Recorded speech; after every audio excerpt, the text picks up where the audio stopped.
Bonjour à tous, j'espère que vous allez bien. Je vous retrouve aujourd'hui pour vous parler du Lost in Time Challenge, qui est un challenge qui est organisé par Justine de la chaîne Red Blue Moon et Aurore du compte Instagram The Happy Cooking Girl.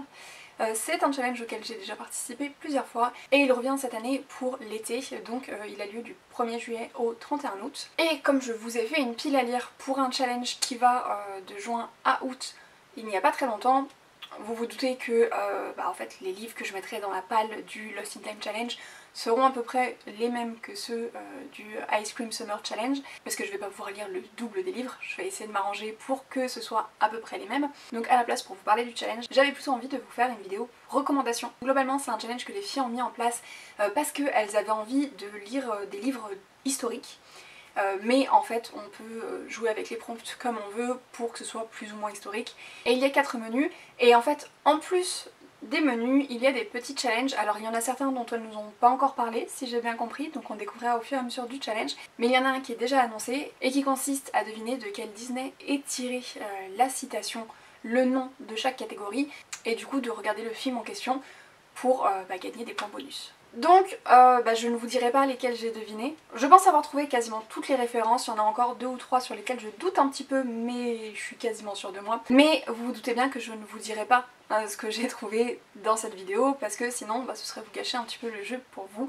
Donc je vous laisse chercher de votre côté. Et donc tout de suite je commence à vous dire mes recommandations. Le premier menu il s'appelle Guerre et Paix et la première catégorie c'est Prince des îles du Sud. Donc il faut lire un livre avec une intrigue de cours. Et donc pour cette catégorie je vous recommande la saga La Passe Miroir de Christelle Dabos, qui est une saga en 4 tomes dont j'en ai lu 3 pour le moment. C'est un univers très dense que j'ai beaucoup aimé et qu'on découvre au fur et à mesure des tomes et il y a énormément de choses qui se révèlent au fur et à mesure. L'intrigue a plein de degrés différents et j'ai aussi adoré les personnages qui sont tous un petit peu extrêmes dans leur particularité de caractère mais qui font que c'est des personnages très attachant et dont on a envie toujours d'en savoir un petit peu plus. Donc je n'ai pas encore lu le dernier tome, peut-être que j'essaierai de le lire cet été mais c'est pas sûr parce que j'ai du mal à finir les sagas. Voilà, j'ai toujours peur soit d'être déçue par la fin, soit de quitter l'univers, donc je n'ai toujours pas lu le tome 4 et je ne sais pas si je le lirai cet été. Ensuite on a la catégorie Celle qui sonne quand on est. Il faut lire un livre en rapport avec la religion et pour cette catégorie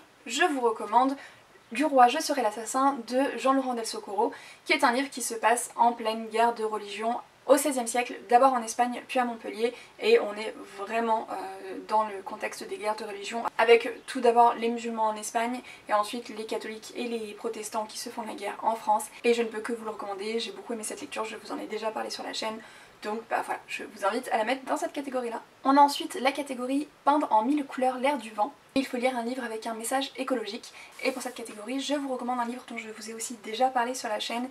Il s'agit de Mer morte de Aurélie Wallenstein, qui est un roman post-apocalyptique qui se passe à une époque où les mers et les océans ont disparu mais qui reviennent sous forme de marées fantômes et on a un message écologique par rapport à la manière dont on traite les mers, les océans et les créatures qui y habitent.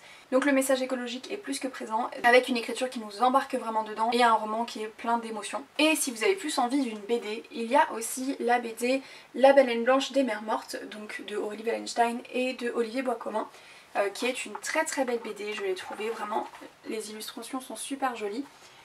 Je pense que je ne vous en ai pas encore assez parlé sur cette chaîne, et on est en fait dans l'univers de Mer Morte, et donc on retrouve ce même message écologique. On est juste à un autre moment, ça se passe avant Mer Morte. Donc vous pouvez aussi lire cette BD sans avoir lu le roman, vous souhaitez, ça vous servira d'introduction à l'univers. La dernière catégorie de ce menu c'est L'eau claire, fuyante, furibonde, garde les secrets passés. Il faut lire un livre dans lequel le peuple se bat pour sa liberté ou se révolte. Et là du coup je vous propose Les Seigneurs de Bohême de Estelle Faye, qui est un roman de fantasy adulte dans lequel on va suivre la révolution dans l'Empire de Bohême. C'est un livre que j'ai lu il y a plusieurs années déjà et qui est un énorme coup de cœur. J'adore l'univers, j'adore les personnages et j'aime particulièrement la manière dont Estelle Faye décrit ses personnages et les fait vivre et les travaille vraiment à fond, où on sait que même si on croise un personnage juste le temps de quelques pages, il a toute une histoire, il est extrêmement bien développé et ça se ressent. Et du coup ça se ressent aussi sur l'univers qui est lui-même très bien développé. Et même si il est gros et écrit en petit et très lourd, il se lit en fait super vite, super facilement, on est vraiment entraîné dans les intrigues de l'Empire de Bohême. On a ensuite le deuxième menu qui est Par-delà le temps, avec comme première catégorie Et les souvenirs dansent. Et donc il faut lire un livre en lien avec les souvenirs. Et dans sa vidéo de présentation, que je vous mets d'ailleurs dans le petit i et que je vous invite à aller voir, Justine parlait notamment de pouvoir lire des biographies, des autobiographies, parce qu'il y a la notion de souvenir dedans. Et donc moi je vous propose de lire Becoming de Michelle Obama, ou en français juste Devenir de Michelle Obama, qui est une autobiographie que j'ai lue l'an dernier et que j'ai vraiment beaucoup aimée. Donc comme c'est une autobiographie, vous vous doutez bien qu'il s'agit de la vie de Michelle Obama, et on va la suivre depuis son enfance jusqu'à sa place en tant que première dame. Et du coup, tout ce qu'elle a dû affronter, tout ce par quoi elle est passée. Elle nous parle de racisme, elle nous parle de politique, elle nous parle de sa famille, elle nous parle de sa rencontre avec Barack Obama. Voilà, elle revient sur beaucoup de points que j'ai trouvé très beaux, très bien écrits, et il y a un très beau message qu'elle transmet à travers son autobiographie. Donc je vous recommande vraiment de lire ce livre, et vous pouvez le mettre dans cette catégorie. On a ensuite la catégorie Un jour mon prince viendra, où il faut lire un livre avec une prophétie. Et donc pour cette catégorie, je vous recommande de lire Saorsa de Elodie Delpha. Donc je n'ai pas le livre avec moi parce que je l'ai prêté, et c'est un livre dans lequel on va suivre une famille de sorcières et sorciers écossais qui sont en guerre contre un autre clan de sorciers et sorcières écossais aussi, et cette guerre dure depuis très longtemps, et une prophétie a annoncé la fin de cette guerre et la fin d'un des clans au passage. Donc j'ai lu le premier tome, il y en a 2 qui sont sortis pour le moment si je ne me trompe pas, et j'ai vraiment beaucoup aimé ce premier tome qui m'a embarquée, et j'ai adoré visiter l'Écosse, découvrir cette famille, son manoir qui s'appelle Saorsa justement, et leurs différents pouvoirs et leurs liens entre eux. C'était bien prenant et très agréable à lire. La catégorie suivante, c'est Elle tombera dans un profond sommeil qui durera 100 ans, et il faut lire un livre avec une ellipse temporelle. Et donc pour cette catégorie, je vous présente un livre que je n'ai pas non plus, puisque celui-ci aussi je l'ai prêté. Il s'agit de La Servante écarlate de Margaret Atwood, qui est une dystopie où on est dans un univers où les femmes sont considérées uniquement pour leur rôle en tant que mère porteuse, en tant que servantes, en tant que, voilà, que leur rôle qui est assigné par rapport à leur capacité à se reproduire, puisqu'on est dans un univers où le taux de fécondité est descendu très bas, donc les femmes ont perdu le droit de décider si elles veulent des enfants ou pas. Et c'est une dystopie que j'ai trouvée très forte, très dure, et qui a un format qui fait qu'on a pas mal d'ellipses temporelles, puisqu'on suit le récit du point de vue d'une femme, mais ce récit est très découpé, et en fait elle témoigne, elle raconte quand elle peut, et donc des fois il manque des passages pendant un petit moment. On sait pas trop combien de temps exactement s'écoule entre chaque témoignage, entre chaque histoire qu'elle raconte, donc ça vaut lieu d'ellipses temporelles. Et c'est une dystopie que je vous recommande à tous et à toutes, parce que je l'ai trouvée extrêmement puissante dans son message, donc foncez. La dernière catégorie de ce menu, c'est Je suis en retard, et il faut lire une chronie ou un livre avec un voyage dans le temps. Je n'ai pas d'Uchronie dans ma bibliothèque que j'ai lu. Je pense honnêtement d'en avoir lu qu'une ou deux des Uchronies dans ma vie, mais elles ne m'ont pas marqué plus que ça, donc je vais plutôt partir sur le voyage dans le temps et vous proposer un petit roman jeunesse, une petite série de romans jeunesse qui s'appelle Les Chevaliers de la Raclette, et qui est écrit par Nadia Coste et Jean-Laurent Del Socorro. Donc ils alternent, ils écrivent un tome chacun, et donc le tome que j'ai ici c'est La Montagne brisée, qui est le tome 2 si je ne me trompe pas. Et on va suivre une bande de gamins qui ont grandi ensemble, qui se retrouvent régulièrement quand leurs parents se font des raclettes ensemble.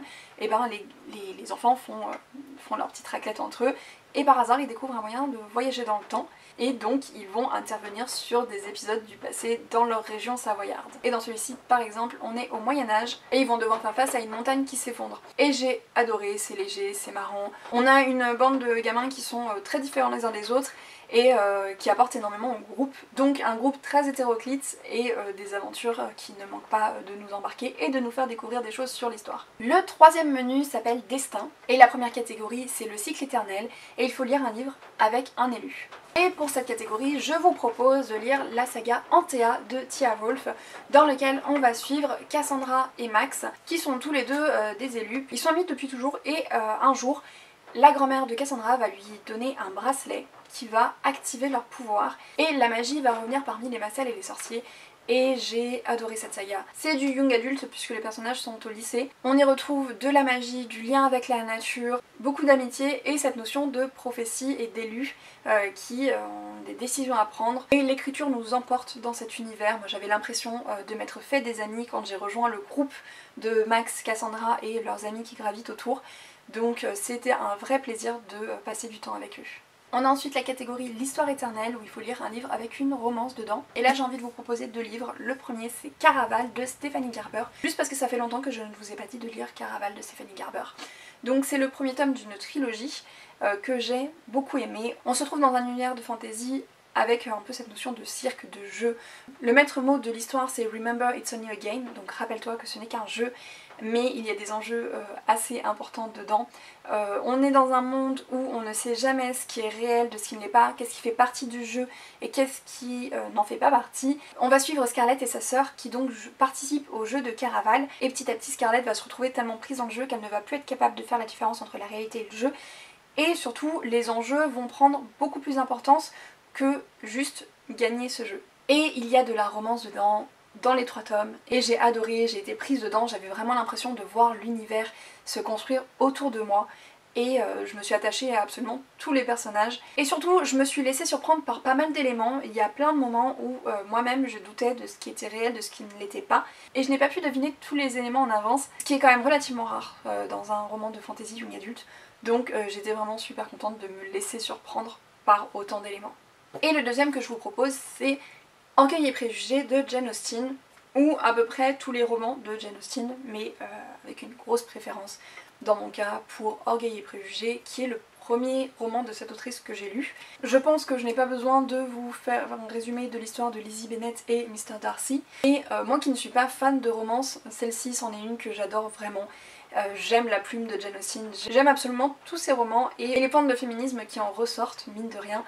Et donc voilà, lisez Jane Austen. Et je trouve que l'été est une période qui s'y prête très bien. La catégorie suivante c'est faire de vrais hommes de vous, et il faut lire un livre avec une femme forte. Alors, c'est un terme que je n'utilise personnellement plus pour décrire les personnages féminins dans les histoires, puisque déjà on n'utilise pas ce terme quand on a un héros masculin, on dira juste que c'est le héros, on dira pas que c'est un homme fort.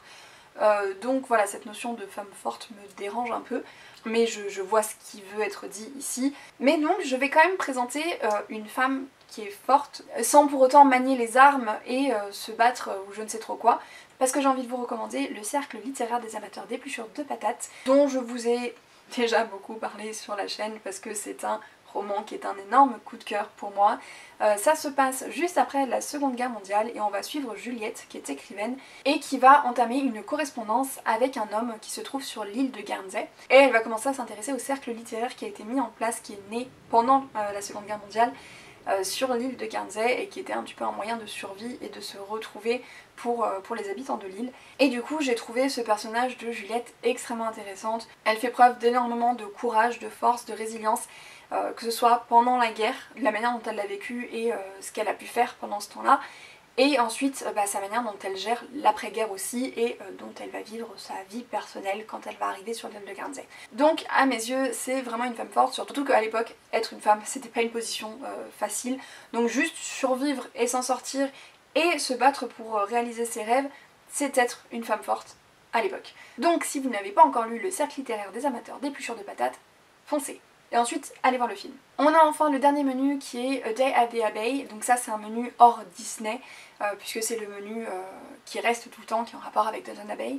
Mais les filles ont quand même gardé le côté enfance, puisque les menus s'appellent George, Phoebe et Marigold, qui sont les enfants dans la série. Et donc pour la catégorie George, il faut lire un livre avec un héritier. Et donc je présente Gemae de Aurélie Verseldinger, et ce n'est pas un héritier mais une héritière que l'on a ici, puisque on va suivre parmi les personnages principaux de ce roman de fantasy avec de la magie, on va suivre l'héritière du trône de Melfolier. Je ne sais pas du tout si ça se prononce comme ça, mais voilà, on va suivre donc la princesse du royaume qui est donc l'héritière du trône. Entre autres, elle n'est pas le seul personnage que l'on va suivre, il y en a d'autres. Ils sont un petit groupe justement qui voyagent ensemble complètement par hasard et un peu contre son gré. Ils ont un but commun mais ils n'ont pas forcément envie d'être ensemble, ils ne s'apprécient pas plus que ça au début, mais ils vont former une alliance, former un groupe, parce que leur destination est commune et donc ils vont s'entraider. Et j'ai beaucoup aimé ce premier tome, et donc je vous le recommande. Moi je compte lire le deuxième tome pendant cette période. Ensuite pour la catégorie CB, il faut lire un livre avec un personnage qui a un surnom. Et donc je vous propose de lire Hyacinthe, le premier tome de Tout en nuances de Erika Boyer. Et je ne l'ai pas non plus parce que je l'ai prêté. Donc c'est juste pour ça que je ne peux pas vous le montrer alors que la couverture est absolument sublime. Et ce livre est d'une douceur, il est juste trop beau. Donc on va y suivre Hyacinthe, qui est un homme qui vit perdu au milieu de la forêt, qui refuse de sortir et qui crée des bijoux. Et qui a un véritable talent pour ça. Et ses meilleurs amis le surnomment Ham. Donc voilà, il a un surnom. Et vraiment, ce livre, donc c'est une romance toute douce, toute belle, avec des belles valeurs, avec des très beaux messages. Et si vous ne connaissez pas encore La Plume d'Erika Boyer, foncez, commencez par celui-ci, vous ne serez pas déçus. Et si vous connaissez déjà sa plume, allez-y. Voilà, vous verrez qu'il est à la hauteur de tous les autres, il est juste beaucoup trop beau, avec de très très belles valeurs. Et enfin, la dernière catégorie c'est Marigold, donc il faut lire un livre avec un secret. Et pour celui-ci, c'est pareil, j'ai 2 livres à vous recommander. Le premier c'est Daughter of the Burning City de Amanda Foody. Je vous en parle parce que c'est un livre dont je me rappelle pas avoir beaucoup parlé sur la chaîne, je pense que je l'ai présenté en update lecture après l'avoir lu, mais j'en ai pas reparlé depuis. Et c'est fort dommage parce que je ne le vois pas beaucoup passer sur Booktube ou sur Bookstagram, alors que c'est un livre que j'ai bien aimé. Ça se passe dans un cirque et on va suivre un personnage féminin qui a des capacités spéciales, comme d'autres personnes au sein du cirque, mais ses capacités à elle, c'est de pouvoir créer des illusions qui ont presque une personnalité propre. Elle a toujours vécu au sein de ce cirque qui voyage, et donc elle crée ces illusions qui ont des personnalités qui leur sont propres, mais qui restent des illusions, donc qu'elle pense ne pas être vraiment dotée de vie, même si elle s'y attache énormément, jusqu'au jour où l'une de ces illusions est tuée. Et c'est là que l'histoire commence, et il y a un secret autour d'elle, autour de ses pouvoirs, autour de ce cirque. Donc si vous ne le connaissez pas, je vous invite à le découvrir. Personnellement je l'ai beaucoup aimé et j'ai aimé mener l'enquête autour de ces meurtres avec le personnage principal qui s'appelle Sorina. Et ensuite, pour un autre livre avec des secrets, je vous propose Le Roi des Hyènes de Tess Corsac. Alors lui, je vous en ai déjà parlé récemment, puisque c'est un livre que j'ai lu il n'y a pas si longtemps que ça et qui m'a vraiment retournée. On va suivre Almire qui a 15 ans, qui vit dans les confins, qui est une zone qui est coupée du reste du monde, parce que dans ces territoires il y a des hyènes qui sortent la nuit et qui dévorent toute personne qui sort de chez elle. Et donc on suit Almire qui s'est fait arracher son macaron quand il était plus jeune. Le macaron, c'est un gardien coloré qui accompagne chaque enfant depuis sa naissance et jusqu'à la fin de son adolescence, et Almire s'est fait arracher le sien quand il était enfant et c'est un traumatisme énorme pour lui et surtout un secret qu'il doit garder, qu'il ne doit pas dévoiler. Il ne peut dire à personne qu'il a vécu ça, qu'il n'a plus de macaron, sauf qu'il va finir par découvrir qu'il y a d'autres enfants à qui c'est arrivé. Et c'est là que les choses vont commencer à bouger au sein des confins. Et c'est un livre que j'ai trouvé très beau, très dur, qui a des messages très forts, avec plusieurs degrés de lecture, donc vous choisissez à quel degré vous voulez lire. Voilà, c'est un livre que je vous recommande vraiment. Tess Corsac a vraiment un don pour transmettre des idées et des messages de manière à la fois subtile et très directe. Et donc voilà pour cette liste de recommandations. N'hésitez pas à me dire si vous avez lu certains de ces livres, si vous avez l'intention d'en lire certains. Si vous participez au Lost in Time Challenge, n'hésitez pas à me mettre un lien vers votre pile à lire ou à me mettre votre pile à lire en commentaire. De mon côté, je vous mettrai ma pile à lire dans un article sur le blog, mais bon, vous vous doutez qu'elle ressemblera un petit peu à ma pile à lire précédente, puisqu'entre temps j'ai lu très peu de livres de cette liste. Je vous invite à vous abonner à la chaîne, à liker cette vidéo et à mettre un petit commentaire. Sur ce, je vous souhaite à tous de très bonnes lectures et je vous dis à très bientôt.